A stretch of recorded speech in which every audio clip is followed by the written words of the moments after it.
में हमारे आदमपुर क्षेत्र के उपचुनाव को लेकर के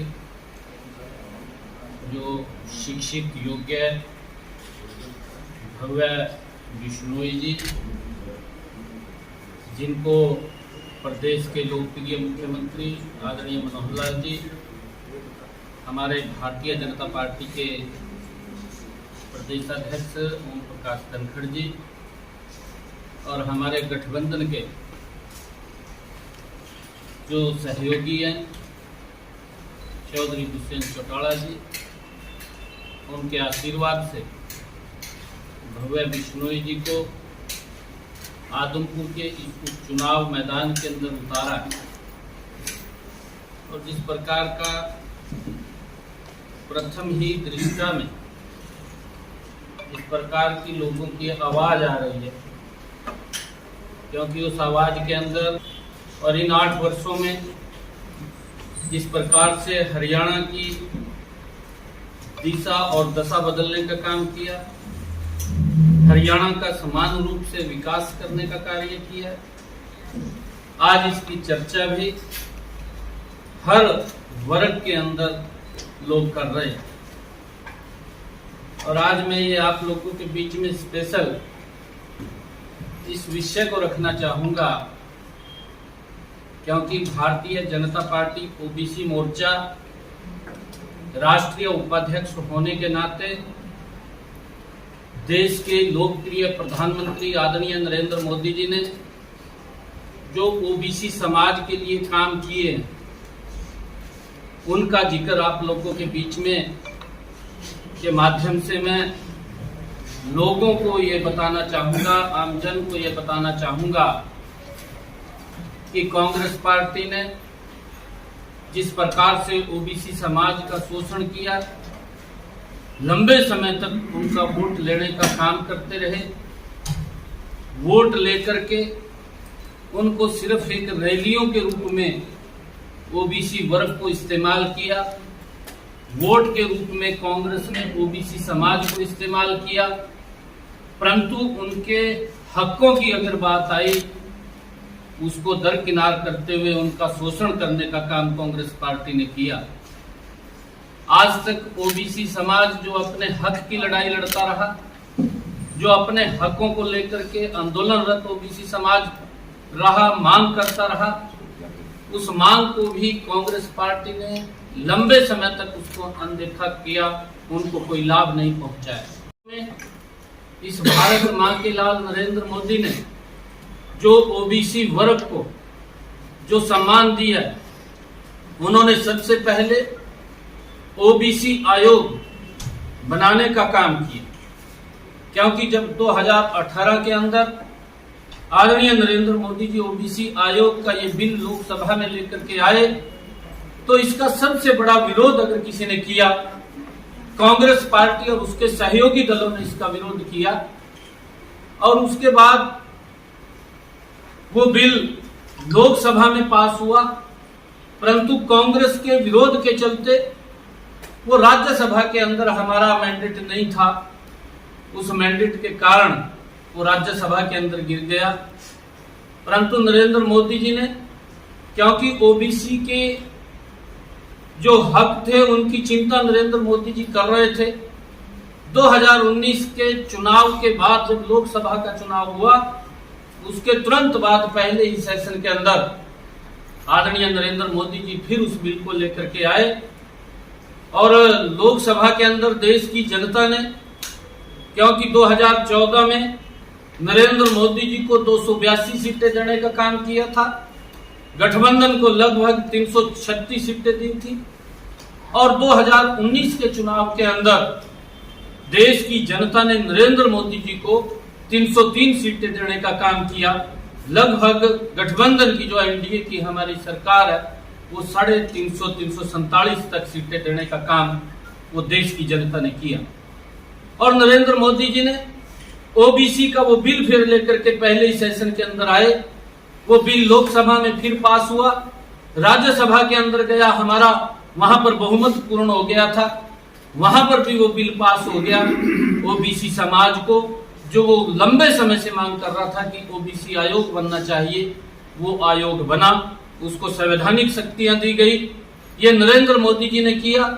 खाली उसका आयोग या संवैधानिक शक्तियों तक सीमित नहीं है, इसके आयोग के बनने से, इसको संवैधानिक शक्तियां देने से अब ओबीसी वर्ग के बच्चों को अगर वो केंद्रीय स्कूल के अंदर एडमिशन लेना चाहते हैं, अगर वो सैनिक स्कूल में एडमिशन लेना चाहते हैं, अगर वो नवोदय विद्यालय में एडमिशन लेना चाहते हैं, तो उसके अंदर ओबीसी वर्ग के बच्चों को 27% का आरक्षण देने का काम वो नरेंद्र मोदी की सरकार ने किया है। प्रधानमंत्री जी ने जो ओबीसी समाज के बच्चे हैं, उन बच्चों के लिए नीट की परीक्षा के अंदर, एमबीबीएस की सीटों के अंदर 27% का आरक्षण सुरक्षित करने का कार्य वो पहली बार नरेंद्र मोदी जी ने किया है।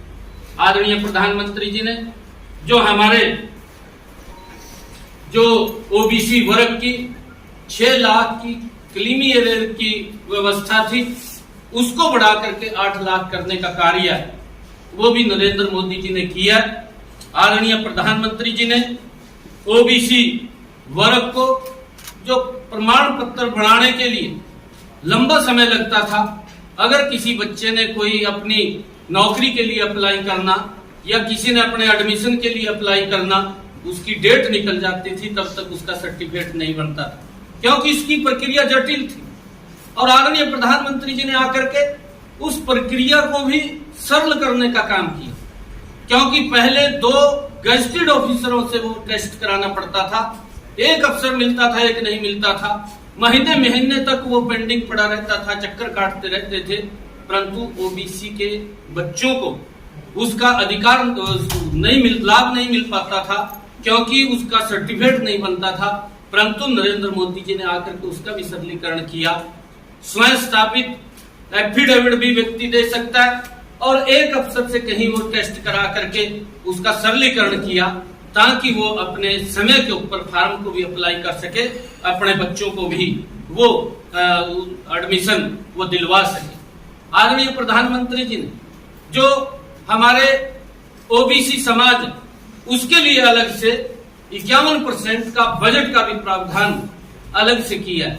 आदरणीय प्रधानमंत्री जी ने, मैं आपको बताना चाहता हूं, इस ओबीसी आयोग के अंदर जो ओबीसी ये जिसको संवैधानिक शक्तियां दी गई, इसके कारण से हमारे ओबीसी वर्ग के बच्चे अगर वो कोई अपना उद्योग लगाना चाहते हैं, अपना कोई काम करना चाहते हैं, इसके लिए भी वेंचर कैपिटल फंड एक अलग से बनाया गया, और उसके निमित्त ओबीसी के बच्चों को 15 लाख से लेकर के 50 करोड़ रुपए तक का उसके अंदर उनको लोन दिया जाता है, ताकि वो अपना उद्योग लगा सके, ताकि वो अपने कारोबार को खड़ा कर सके।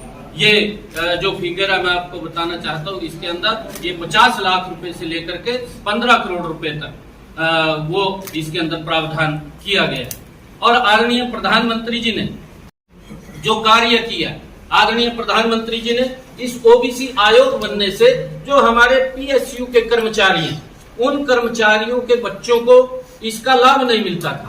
अब उन बच्चों को भी इसका लाभ, चाहे एडमिशन का, चाहे कहीं स्कूल के अंदर एडमिशन लेना, चाहे उन्होंने कहीं एमबीबीएस की सीट में एडमिशन लेना, उनको भी, पीएसयू के कर्मचारियों को भी इसका लाभ देने का काम आदरणीय प्रधानमंत्री जी ने किया। आदरणीय प्रधानमंत्री जी ने जो ओबीसी आयोग बना, इसके माध्यम से जो हमारी 4th क्लास या 3rd क्लास की नौकरी है, उसके अंदर भी, क्योंकि पहले उसके अंदर इंटरव्यू प्रथा थी, उस इंटरव्यू प्रथा को समाप्त किया, और समाप्त करने के बावजूद कि कट ऑफ लिस्ट से ही बच्चों का नौकरी के अंदर सिलेक्शन हो जाएगा, उसके अंदर भी इस प्रथा से ओबीसी के बच्चों को एक बहुत बड़ा लाभ आदरणीय प्रधानमंत्री जी की इस से मिला। और मैं आपको बताना चाहता हूं कि आदरणीय प्रधानमंत्री जी ने जो सामान्य जाति के अंदर जो गरीब परिवार जिनकी आय कम है, ऐसे बच्चों को भी एक बड़ा दिल करते हुए उन बच्चों के लिए भी आदरणीय प्रधानमंत्री जी ने 10% का आरक्षण दिया, क्योंकि जो ओबीसी को आरक्षण मिलता है उससे छेड़छाड़ किए बिना ही उनके जो जर्नल के लिए जो आरक्षण था, जो जर्नल के लिए अलग से व्यवस्था थी, उस व्यवस्था के अंदर से 10% का की जो इकोनॉमिकल वीकर है, ऐसे युवाओं को 10% का आरक्षण देने का काम वो आदरणीय नरेंद्र मोदी जी ने किया है। और मैं आपको बताना चाहता हूं कि प्रदेश के हमारे लोकप्रिय मुख्यमंत्री आदरणीय मनोहर लाल जी ने, अभी आप लोगों ने देखा पंचायतों के अंदर भी जो हमारे बीसी ए कैटेगरी है, बीसी ए कैटेगरी को भी 8% का आरक्षण इन पंचायतों में देने का काम वो मनोहर लाल जी ने किया, क्योंकि आज तक किसी भी व्यक्ति ने ओबीसी समाज की चिंता नहीं की। ओबीसी समाज को एक वोट बैंक के रूप में इस्तेमाल करते रहे, ओबीसी समाज को रैलियों के अंदर भीड़ बढ़ाने के लिए इस्तेमाल करते रहे। परंतु पहली बार है कि अगर किसी सरकार ने ओबीसी समाज के, ओबीसी वर्ग के लिए सोचा तो वो नरेंद्र मोदी की सरकार है, वो मनोहर लाल जी की सरकार है। इन्होंने आदरणीय नरेंद्र मोदी जी और मनोहर लाल जी ने ओबीसी वर्ग को कि उसको भी वो अधिकार मिलने चाहिए कि वो भी समाज की मुख्य धारा के अंदर जुड़े, चाहे वो राजनीतिक तौर से, चाहे इकोनॉमिक तौर से, चाहे वो नौकरियों के अंदर। इसके लिए आदरणीय प्रधानमंत्री जी और आदरणीय मनोहर लाल जी ने ओबीसी वर्ग के लिए काम किया। परंतु कांग्रेस पार्टी या उसके कोई भी सहयोगी दल जब भी सत्ता के अंदर आया, उन्होंने वोट तो ओबीसी का लिया, परंतु वोट लेने के बावजूद ओबीसी का ही शोषण करने का काम किया। आज ओबीसी वर्ग पूर्ण रूप से नरेंद्र मोदी जी के नेतृत्व में सुरक्षित है, और सुरक्षित नहीं है, उसके अधिकार भी सुरक्षित किए हैं। आदरणीय प्रधानमंत्री जी ने पहली बार इतिहास के अंदर, आप लोगों ने भी देखा है, मैं ये बताना चाहूंगा कि उन्होंने विपक्ष को वो आईना दिखाने का काम किया कि अपने मंत्रिमंडल के अंदर 27 ओबीसी वर्ग के मंत्रियों को शामिल करके इस बात के ऊपर मुहर लगाई है कि ओबीसी समाज को 27% का पूरा आरक्षण मिलेगा, उसके अंदर कोई आधा % भी नहीं काट सकता।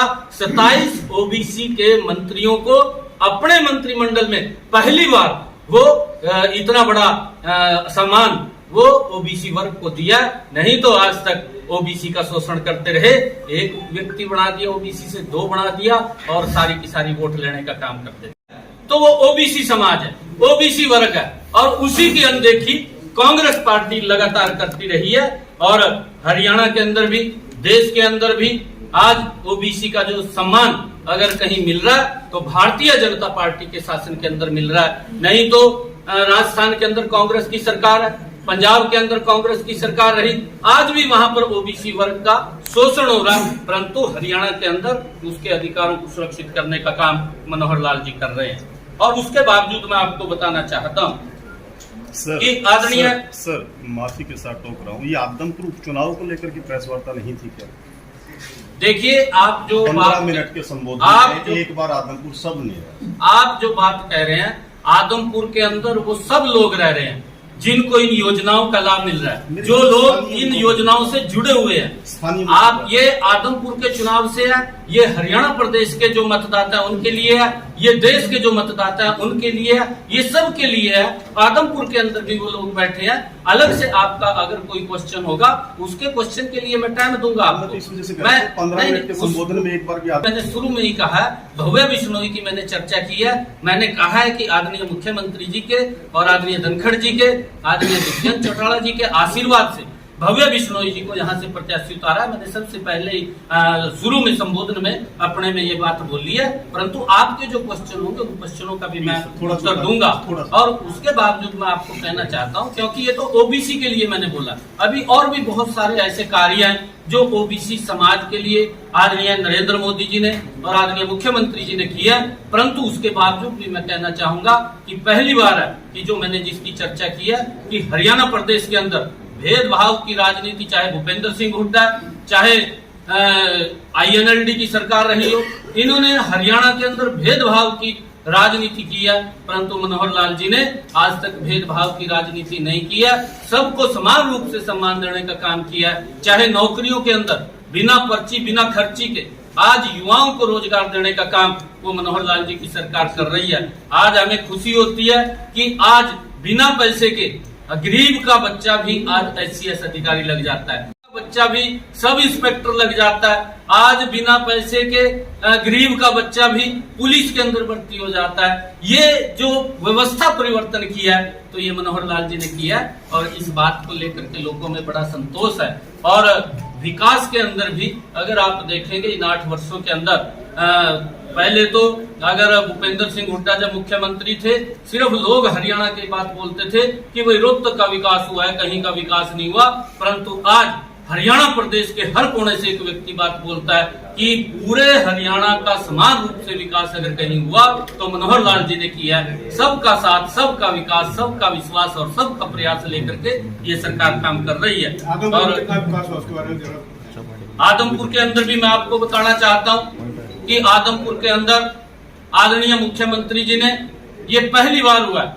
आप इसके ऊपर भी ध्यान पूर्वक देखना कि जब से 2014 से मनोहर लाल जी ने हरियाणा की बागडोर को संभाला, 90 के 90 विधानसभाओं का समान रूप से विकास। अगर वहां हमारा विधायक है या हमारा विधायक नहीं था, उसके बावजूद भी मनोहर लाल जी उस विधानसभा के अंदर गए, वहां के लोगों ने जो मांग पत्र दिए उस मांग पत्र के आधार के ऊपर करोड़ों रुपया देने का काम किया। मैं आपको बताना चाहता हूं कि मैं आदमपुर के अंदर जो कुलदीप जी ने इस्तीफा दिया है वो इसकी वजह वो वही बता रहे हैं कि वहाँ पे विकास नहीं हुआ। नहीं, देखिए उन्होंने कांग्रेस छोड़ के बीजेपी ज्वाइन किया सर। देखिए 90 विधानसभा में, हाँ 90 विधानसभा, मैं आपको बता रहा हूँ ये तथ्य है, एक मिनट, ये तथ्य है क्योंकि चौधरी कुलदीप बिश्नोई जी आदरणीय प्रधानमंत्री जी के विचार को लेकर के, आदरणीय प्रधानमंत्री जी की नीतियों को लेकर के वो बड़े प्रभावित हुए और उन्होंने भारतीय जनता पार्टी इसी कारण से ज्वाइन की और ज्वाइन करके उन्होंने त्याग पत्र दे करके एक विकास के लिए कि कांग्रेस के समय के अंदर जो भेदभाव पनपता था उसको वो स्वीकार नहीं हुआ, क्योंकि मनोहर लाल जी ने जब भी चौधरी कुलदीप बिश्नोई जी आदरणीय मुख्यमंत्री जी के पास उन्होंने कभी बात रखी तभी उन्होंने इस क्षेत्र के लिए पैसा दिया। 500 करोड़ रुपए का काम आदमपुर के अंदर चल रहा है, 168 करोड़ रुपए का पाइपलाइन के अंदर है और जितने काम विकास के अगर हिसार की कंस्टिट्यूएंसी में हो रहे हैं उतने ही काम आदमपुर के अंदर हो रहे हैं, जितने काम कालका में हो रहे हैं उतने आदमपुर में हो रहे हैं। बिना भेदभाव के आज हरियाणा प्रदेश के अंदर मनोहर लाल जी के नेतृत्व में ऐसी सरकार है कि बिना भेदभाव के काम चल रहे हैं। और जैसा मैं आपको ये बताना चाहता हूँ, 2-4 गिनवा दें सरपंच, जो काम है वो लिस्ट आपको शेयर हो जाएगी। वैसे आपकी जानकारी आप देखिए जागरूक पत्रकार है, वैसे आपकी भी जिम्मेवारी बनती है कि वो 500 करोड़ रुपए के कहाँ कहाँ काम चल रहे हैं। चाहे हरियाणा के अंदर एक्सप्रेस वे की बात है, चाहे हरियाणा के अंदर 4 लाइनिंग की बात है, इन 8 वर्षों के अंदर आप लोगों ने देखा है कि हरियाणा के अंदर एक बड़ा बदलाव इसके अंदर आया और ये पहली बार है, मैं आपको बताना चाहता हूँ, ये पहली बार है कि हिसार के अंदर जो एयरपोर्ट बना है और एयरपोर्ट भी ये इसी सरकार के अंदर ये कंसीडर हुआ, इसी सरकार के अंदर इसकी घोषणा हुई है और तभी ये यहाँ पर बना है। इस हिसार के को कूद जाते हैं सर, आप हिसार हरियाणा में पहुंच जाते हैं। बार बार हम लोग जिक्र इस वजह से कर रहे हैं कि आदमपुर में उपचुनाव है, आम चुनाव नहीं है। शिक्षा के लिए आप कह रहे हैं कि गरीब बच्चों को तरक्की देंगे, हम ओबीसी के बच्चों को तरक्की देंगे। शिक्षा के लिए जो बनाए गए संस्थान स्कूल वो तो बंद किए जा रहे हैं। आदमपुर में कितने ऐसे स्कूल हैं कि जो बंद किए जा रहे हैं या खोले गए? देखिए एक भी स्कूल बंद नहीं किया गया, ये पहली बार है कि उनका रेशनलाइजेशन हुआ, उनको मर्ज किया गया। अगर कहीं पर बच्चे कम हैं और टीचर वहां पर ज्यादा हैं तो उनको दूसरे स्कूल में शिफ्ट किया गया है ताकि बच्चे ज्यादा हैं। अगर ऐसा जो एक क्राइटेरिया सरकार ने रखा है, अगर उतने बच्चे हैं तो स्कूल कोई बंद नहीं है। और ये पहली बार है कि स्कूलों का जो सुदृढ़ीकरण इस सरकार ने किया। आज Sanskrit model school CBSE pattern के ऊपर हर ब्लॉक के अंदर एक एक स्कूल उस दिशा के अंदर स्कूलों का सुदृढ़ीकरण किया जा रहा है। ये पहली बार हुआ है कि स्कूल के अंदर जो गवर्नमेंट स्कूल है, प्राइवेट स्कूलों की बजाय माँ बाप गवर्नमेंट स्कूल के अंदर अपने बच्चों को दाखिल कराना अच्छा समझते हैं, क्योंकि सीबीएसई पैटर्न नहीं है स्कूलों के अंदर नहीं, देखिए वो सारा का सारा जो मैंने मर्ज की बात की है, हर स्कूल के अंदर टीचर्स की कोई कमी नहीं रहेगी। बहुत सारे लगभग गांव ने इस बात का स्वागत किया है कि ये अच्छा स्टेप मनोहर लाल जी ने, आदरणीय मुख्यमंत्री जी ने उठाया, जिससे कि बच्चों की शिक्षा के अंदर कोई दिक्कत नहीं आएगी, उनकी पढ़ाई ठीक सुचारू रूप से चलेगी। बहुत अच्छा किया हुआ सर, लेकिन मिर्जापुर के अंदर 2 स्कूल थे, मर्ज कर दिया गया। एक स्कूल के अंदर 500 बच्चे हैं, दूसरे के अंदर 400 बच्चे, 400 वाले के अंदर टीचर नहीं थे, 500 वाले के अंदर मर्ज कर दिया, टोटल बच्चे 900। हर स्कूल के टीचर ही नहीं है, अब तो अंदर 500 थे, उनकी और पढ़ाई डिस्टर्ब मैं हो गई। वही बात कह रहा हूँ जी, हर स्कूल के अंदर टीचर आएंगे, एक भी स्कूल बिना टीचर के नहीं रहेगा, एक भी क्लास बिना टीचर के नहीं रहेगी, और वो सारी की सारी प्रक्रियाएं चल रही हैं, क्योंकि अभी उसका रेशनलाइजेशन किया है, उसको मर्ज किया है, मर्ज करके जहां पर कोई कम था कोई ज्यादा था, उसको एक व्यवस्थित ढंग से करने का काम ये सरकार ने किया। तो स्वागत भी कर रहे हैं, कहीं पर कोई दिक्कत इस प्रकार की नहीं है। अगर कहीं टीचर कम है, उन टीचरों को भी जल्दी ही वहां पर करण सिंह रानौलिया आपकी पार्टी के सर, चुनाव है, शहरी इलाका कम, ग्रामीण हिस्सा ज्यादा है, वहीं पे वैसे तो समस्या पूरे हरियाणा में है। यूरिया को लेकर, जीडीपी को लेकर, खाद को लेकर वहाँ पे ग्रामीण स्तर के लोग काफी लाइन में कतार में होते हैं। हालांकि आप लोग जाते हैं उनके घरों में वोट मांगने के लिए, और वो किसान लाइन में खड़े होकर वो खाद के लिए लाइन में खड़ा है। इसको देखिए, क्योंकि कल ही आदरणीय प्रधानमंत्री जी ने परसों जब प्रधानमंत्री किसान सम्मान निधि की 12वीं किस्त डाली, उस समय में 1 नेशन 1 फर्टिलाइजर उसकी घोषणा की है। भारत निर्मित यूरिया, डीएपी, ये सारी की सारी खाद उपलब्ध होगी, किसी प्रकार की कोई दिक्कत नहीं होगी, क्योंकि पीछे कोरोना की महामारी रही है। कोरोना की महामारी के अंदर लगभग चाहे छोटा उद्योग था, चाहे छोटी दुकान थी, चाहे बड़ा उद्योग था, हर उद्योग और छोटा उद्योग भी हर उस समय जब लॉकडाउन था उसमें बंद रहा है, उसका प्रभाव भी पड़ा है। हमें समझना चाहिए इस बात को। हमारी सरकार के अंदर जिस प्रकार से कांग्रेस की सरकार के अंदर अगर एक थैला खाद का लेना होता था तो पहले लठ खाने पड़ते थे, लठ लगते थे, तब जाकर के एक थैला किसान को मिलता था। परंतु आज वो स्थिति नहीं है। जब से 2014 से भारतीय जनता पार्टी की सरकार बनी, खुला खाद और डीएपी किसान को मिला। ये कोरोना के कारण थोड़ी दिक्कत आई है, इसको भी जल्दी दुरुस्त करके सब लोगों को ठीक वहां पर डीएपी भी और खाद भी उपलब्ध। सर, करण सिंह रानौलिया आपकी ही पार्टी के आदमपुर से प्रत्याशी रहे हैं। जिस वर्ग और समाज की आप बात कर रहे थे उसी से आते हैं, वो भी छोड़ के चले गए। क्या उसको ये जो जितना उत्थान हुआ इस वर्ग का वो रास नहीं आया? नहीं, देखिए, कुछ व्यक्ति की अपनी कुछ ज्यादा वो होता है और महत्वाकांक्षा उसकी ज्यादा होती है, और वो महत्वाकांक्षा के कारण, क्योंकि पार्टी ने उनको चेयरमैन भी बनाया, पार्टी ने उनको अच्छे पद पर भी बैठाया, और उनको जहां पर भी उसकी आवश्यकता पड़ती थी वहां पर उसको भेजते भी थे।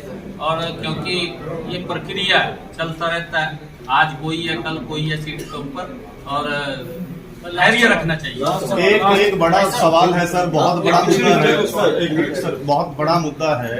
राम रहीम जो है वो बलात्कार के आरोपी नहीं है, बल्कि उनको सजा मिल चुकी है।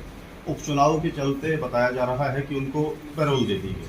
आज ऑनलाइन एक सत्संग किया, आपकी ही सरकार में विधानसभा के उपाध्यक्ष हैं रणबीर गंगुआ, वो जाकर के वो सत्संग को सुनते हैं, बाद में ट्वीट करते हैं। क्या इतना सतर आ गया है राजनीति का कि बलात्कार के जो सजा काट रहा आदमी है उसके सत्संग सुनने सरकार के नुमाइंदे जाएंगे? देखिए, ये अपनी आस्था की हर व्यक्ति की बात है, और पैरोल का विषय है क्योंकि ये लीगल प्रक्रिया है, इसके अंदर सरकार का कोई लेना देना नहीं है, और लीगल तौर के ऊपर अप्लाई करना पड़ता है। अप्लाई करके व्यक्ति को वो जज उसको सुनते हैं, सुन करके फिर उसको पैरोल देते हैं।